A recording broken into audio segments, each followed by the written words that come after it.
우리의 현실, 이것을 외면하거나 무슨 성급한 결론을 만들 수 없는 것 같이 현실이 어렵고 세상이 우리를 무섭게 위협하는 것보다 더 큰 하나님의 일하심이 우리를 지키고 있다. 그렇게 생각하는 것이 믿음입니다. 더 기도하시고, 더 깊어지시고, 더 건강하시기를 바랍니다. 오늘 성경 말씀은 요한복음 4장 27절부터 38절을 같이 보시겠습니다. 제가 읽겠습니다. 이때의 제자들이 돌아와서 예수께서 여자와 말씀하시는 것을 이상히 여겼으나 무엇을 구하시나이까? 어찌하여 그와 말씀하시나이까? 묻는 자가 없더라. 여자가 물동이를 버려두고 동네로 들어가서 사람들에게 이르되 내가 행한 모든 일을 내게 말한 사람을 와서 보라. 이는 그리스도가 아니냐 하니 그들이 동네에서 나와 예수께로 오더라. 그 사이에 제자들이 청하여 이르되 랍비여 잡수소서. 이르시되 내게는 너희가 알지 못하는 먹을 양식이 있느니라. 제자들이 서로 말하되 누가 잡수실 것을 갖다 드렸는가 하니 예수께서 이르시되 나의 양식은 나를 보내신 이의 뜻을 행하며 그의 일을 온전히 이루는 이것이니라. 너희는 넉 달이 지나야 추수할 때가 이르겠다 하지 아니하느냐. 그러나 나는 너희에게 이르노니 너희 눈을 들어 밭을 보라. 희어져 추수하게 되었도다. 거두는 자가 이미 삭도 받고 영생에 이르는 열매를 모으나니 이는 뿌리는 자와 거두는 자가 함께 즐거워하게 하려 함이라. 그런즉 한 사람이 심고 다른 사람이 거둔다 하는 말이 옳도다. 내가 너희로 노력하지 아니한 것을 거두러 보내었노니 다른 사람들은 노력하였고 너희는 그들이 노력한 것에 참여하였느니라. 아멘. 예수님의 제자들이 먹을 것을 사러 마을에 들어갔었는데 돌아와 보니까 예수님이 어떤 여인과 얘기하고 있죠. 지난 시간에 우리 봤던 수가성 여인입니다. 감히 무슨 일인가 묻지도 못했고 그 여인이 떠나가자 이제 음식을 드리니까 예수님께서 나는 이미 배부르다 그렇게 답하시는 장면입니다. 누가 잡수실 것을 갖다 드렸는가? 그러자 주님께서 나의 양식은 나를 보내신 이의 뜻을 행하며 그의 일을 온전히 이루는 이것이니라. 이렇게 답하십니다. 그리고 제자들에게 눈을 들어 밭을 보라 그러십니다. 너희는 넉 달이 지나야 추수철이라는 걸 알고 있을 텐데 하나님 나라의 추수는 이미 시작되었다. 이 사건과 연결해서 이렇게 말씀하십니다. 우리는 성경을 읽을 때 성경은 지당하신 말씀이라고 믿기 때문에 진지하고 경건하게 자세를 가다듬어 읽습니다. 그리고 성경 속 예수님은 늘 차분한 음성으로 경건하게 말씀하시는 것으로 생각하죠. 그런데 이 부분은 예수님이 약간 흥분하셨다는 걸 느끼게 됩니다. 이 여인과의 대화가 예수님으로 하여금 굉장히 자기의 사역과 자기를 보내신 아버지의 일하심에 대하여 어떤 확신과 어떤 감격을 가지게 해서 제자들에게 이렇게 큰 얘기까지 하나님 나라의 추수라고 하는 이런 거대 담론 그런 얘기까지 하시게 되었다. 이렇게 볼 수 있습니다. 유명한 얘기 2002년에 우리나라가 월드컵 축구 4강에 오르자 기자들이 이 결과에 만족하시는가 질문했더니 히딩크가 나는 아직 배고프다 그랬다는 것처럼 예수님은 여기서 나는 안 먹어도 배부르다 그러시는 장면입니다. 이 한 여인의 반응이 예수님에게 도대체 어떻게 그런 감격이 되었을까요? 오늘 본문 28절을 보시면 여자가 물동이를 버려두고 그렇게 나옵니다. 이것도 놀랍죠. 물들어 왔습니다. 그런데 우리 한국식 표현으로 물동이를 내동댕이 치고 동네로 뛰어들어가서 사람들에게 뭐라 그랬느냐 하면 29절에 내가 행한 모든 일을 내게 말한 사람을 와서 보라. 이는 그리스도가 아니냐. 내가 행한 모든 일, 그것도 사실은 자랑스러운 일일 수 없죠. 수치스러운 일뿐인데 그걸 나한테 말했는데 그걸 듣고서 이분이 그리스도, 메시아, 구세주라고 느끼는 겁니다. 그래서 우리 지난 시간에 이 부분은 예수님의 겸손하심과 온유하심에 대한 감동이라고 본문의 의도를 들여다보았습니다. 이 대화의 시작은 예수님께서 지치셔서 우물가에 앉아 그 여인에게 마치 동정을 구하는 것 같이 물 한 잔 달라 이렇게 시작됐던 대화입니다. 무릇 구세주라면 해방자로 힘과 권력을 가지고 감히 쳐다볼 수 없는 위엄으로 찾아올 줄 알았는데 뜻밖의 이렇게 가장 깊은 속에 있는 갈등과 그 공포와 그 상처를 치유하시면서 들어왔다. 이렇게 성경이 얘기하는 장면입니다. 이런 구세주의 성격, 성경이 얘기하는 그리스도에 대한 그 설명은 그 뒤에 이제 점점 더 강화되는데 요한복음 7장에 가시면 그 37절을 보면 이런 얘기가 나옵니다. 명절 끝날 곧 큰 날에 예수께서 서서 외쳐 이르시되 누구든지 목마르거든 내게로 와서 마시라. 나를 믿는 자는 성경의 이름과 같이 그 배에서 생수의 강이 흘러나오리라 하시니 이는 그를 믿는 자들이 받을 성령을 가리켜 말씀하시는 것이라. 이 말씀은 그 예수님께서 성전에서 유대인들을 향해 공적으로 외친 말씀이거든요.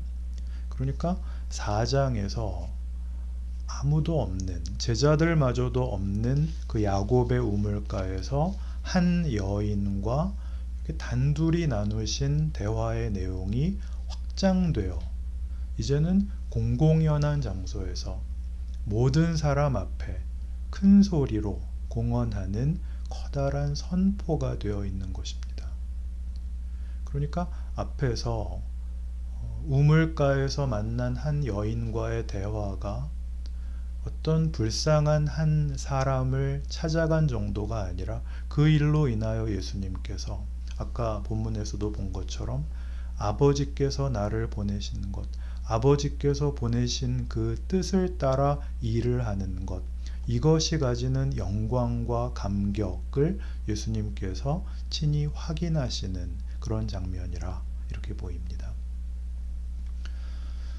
예수님에 대해서 얘기하면 우리는 언제나 그 신께서 인간의 모습으로 오신, 그래서 비유가 적절하지 않지만 그 양의 탈을 쓴 늑대처럼, 그러나 늑대의 탈을 쓴 양 이런 건 없으니까 예수님은 어쨌든 인간의 겉모습을 입은 신으로, 그래서 처음부터 완벽하고 완전하고 전능하실 거라고 생각하는데 그것은 예수에 대한 잘못된 이해입니다. 예수님은 갓난아기로 태어나셨습니다. 태어나자마자 걸으셨을까요? 그렇게 오해하시는 분들도 계십니다. 예수님이 어릴 적부터 막 날아다니고 바쁜 날은 물 위를 막 걸어다니고, 아니요, 자라나시고 사람들과 이웃들과 섞여 살면서 그 지혜도 잘하시고 하나님이 보내신 일들에 대하여 하나씩 하나씩 채워가는 그런 과정을 겪으십니다. 그래서 예수님은 성경에 보면 종종 우십니다. 절친 나사로의 죽음에서 우십니다. 십자가에서는 안 우셨는데 나사로의 죽음을 슬퍼하셔서 우십니다. 그를 살려내시거든요. 살려낼 텐데도 우십니다. 왜요? 인간이 겪는 비참한 현실을 가슴 아파하십니다. 이건 굉장히 다른 종교와 다릅니다. 기독교가 말하는 신은 우리로 인해 가슴 아파하고 울고 분노하고 속상해하고 우리 속에 뛰어들어 오셔서 우리를 붙잡고 막 뭐라 그러시는 분입니다.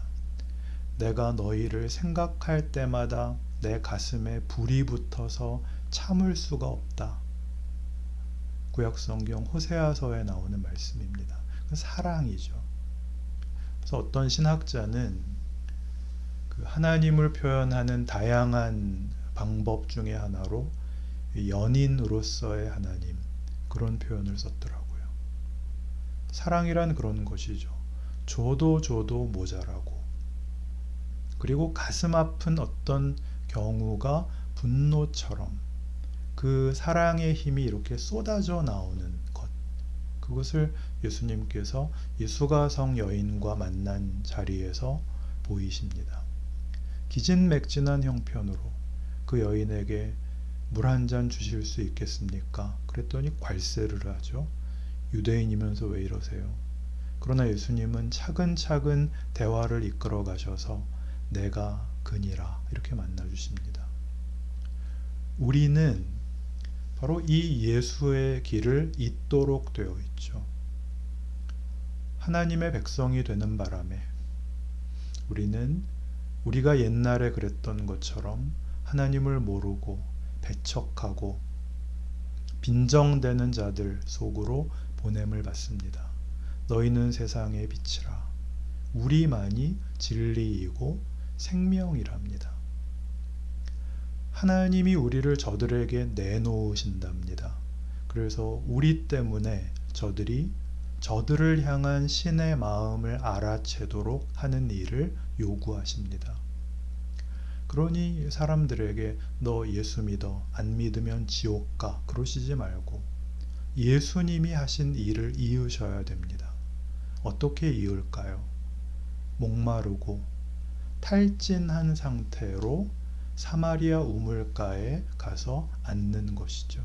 그 지금 우리의 현실이죠. 예수를 믿었더니 저기 도남동 어느 교회 다녔더니 하는 일마다 잘 풀려서 내가 투자한 주식이 막 오르고 누구라도 나랑 눈이 마주치기만 하면 주여 이렇게 하게 만들지 않고 거꾸로 우리가 빌게 만들죠.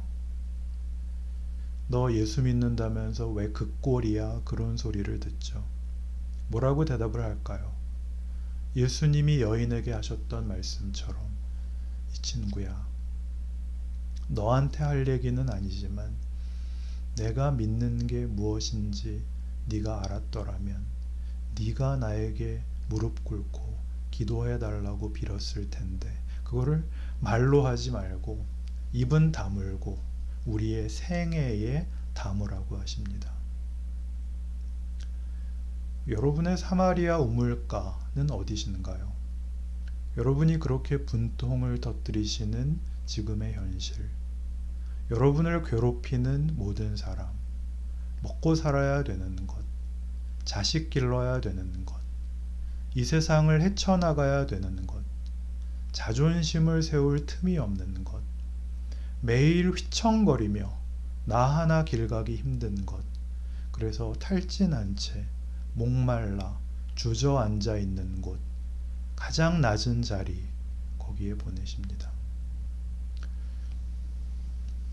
오늘 본문 4장 35절에 보시면 예수님이 제자들에게 하신 말씀이 이렇게 나옵니다. 너희는 넉 달이 지나야 추수할 때가 이르겠다 하지 아니하느냐. 그러나 나는 너희에게 이르노니 너희 눈을 들어 밭을 보라. 희어져 추수하게 되었도다. 이 세상 계절로는 추수하려면 아직 넉 달이나 남았지만 하나님 나라의 추수는 이미 시작되었다. 휘어져 밭이 낫을 기다리고 있다. 제자들은 아직 준비가 되지 않았는데, 준비는커녕 예수님 하시는 말씀을 이해도 못하고 있는데 추수가 시작되었답니다. 우리가 이런 모든 세상적인 조건과 어떤 문제를 지나서 어떤 지위에 가고 어떤 조건에 가야 추수가 시작되는 게 아니라 우리가 안 믿고 있는 날까지 동원해서 추수가 이루어지고 있습니다. 여러분 혹시 그 예수 믿는다는 것을 매우 곤란하게도 사람들에게 들키신 적 있으신가요? 너 예수 믿어? 네가? 그건 얼마나 중요한 조건이에요. 야, 네가 믿는 거 보니까 정말 하나님이 있긴 있나 보다. 그런 말은 못 들어보셨을 테니까 이런 말은 듣죠. 야, 너 같은 애가 어떻게 예수를 믿냐? 우리 친구들 모이면은 커피값 한 번 안 내는 애가 아까워서 헌금은 어떻게 내냐? 누가 그러거들랑 그냥 이제부터 하나님하고 나눠 먹기로 했어. 그렇게 웃으시고 그날만 커피값 내세요. 요한복음 1장 14절에 나오는 말씀입니다. 말씀이 육신이 되어 우리 가운데 거하심에 우리가 그의 영광을 보니.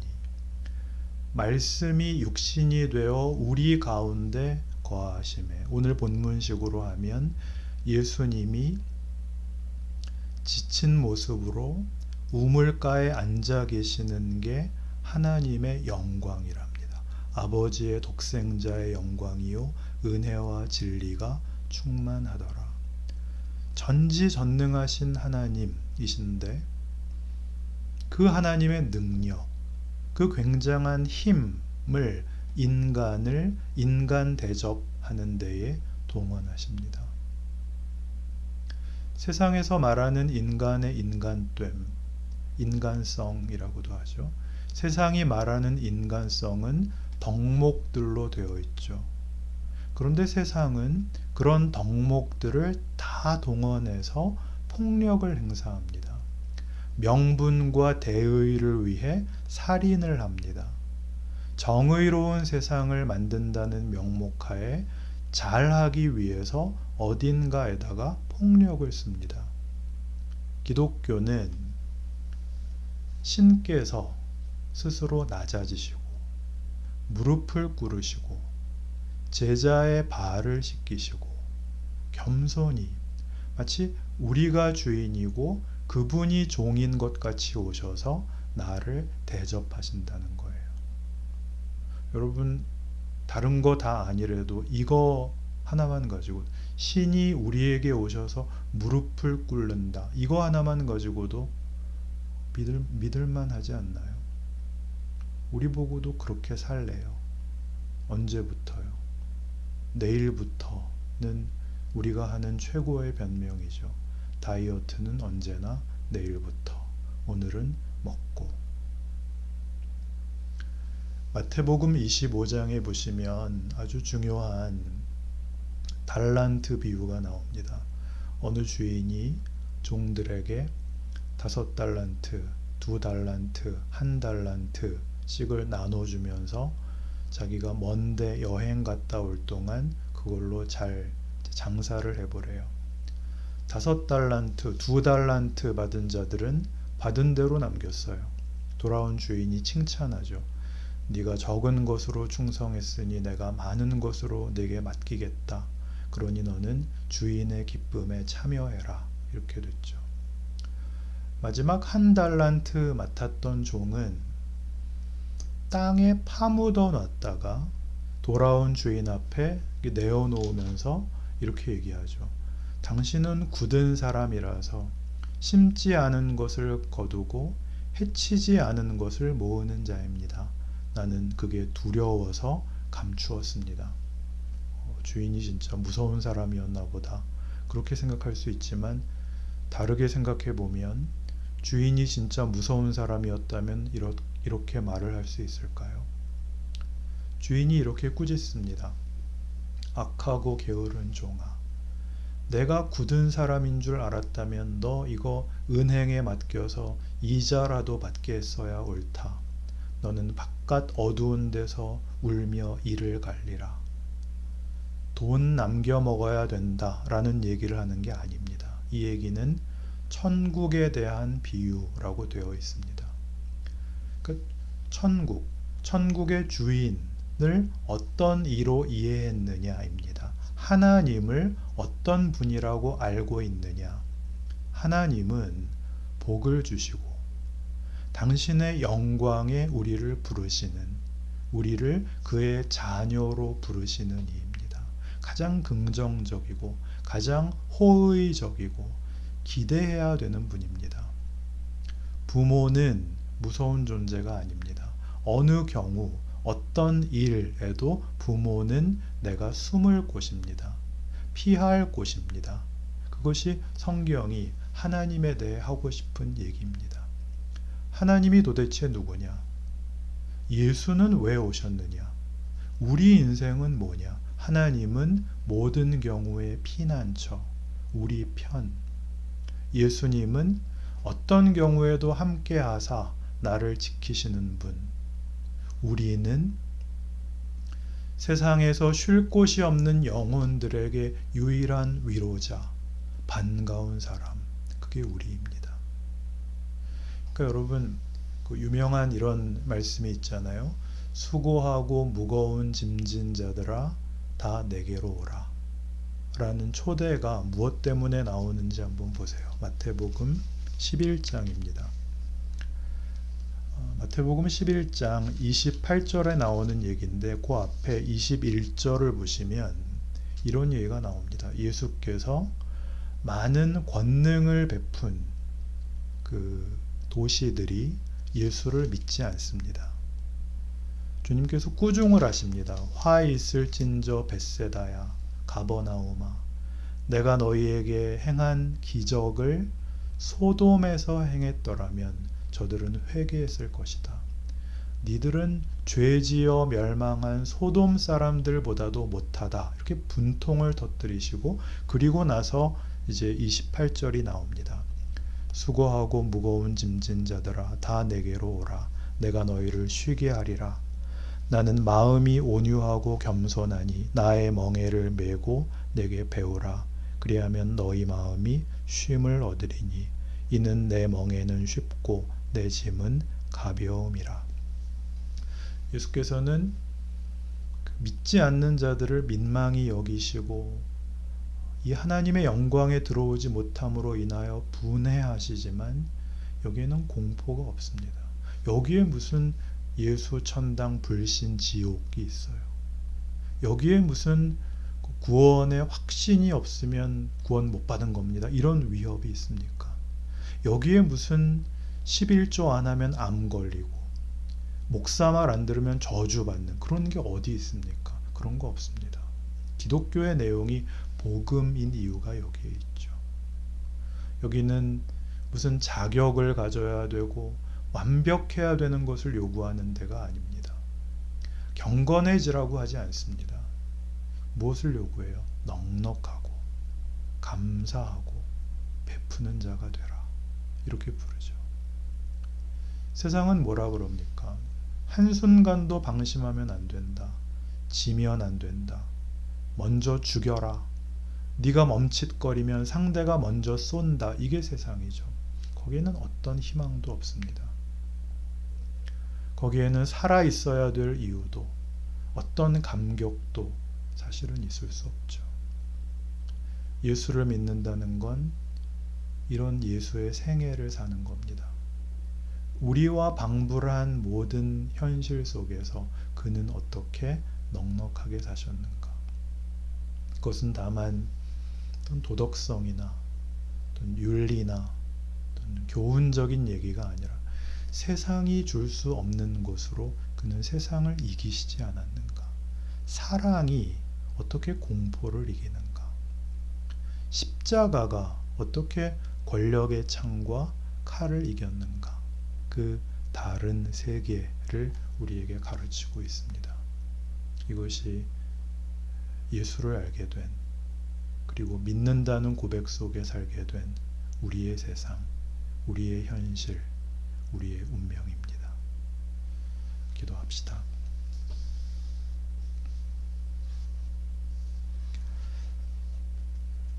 하나님 아버지, 우리의 현실이 우리를 속입니다. 폭력이 난무하고 남을 이겨야 행복하고 사람들에게 칭찬을 받는 것이 유일한 존재의 의미인 것 같이 속이는 이런 모든 거짓된 가치를 뒤집는 하나님의 영광과 약속이 여기에 있습니다.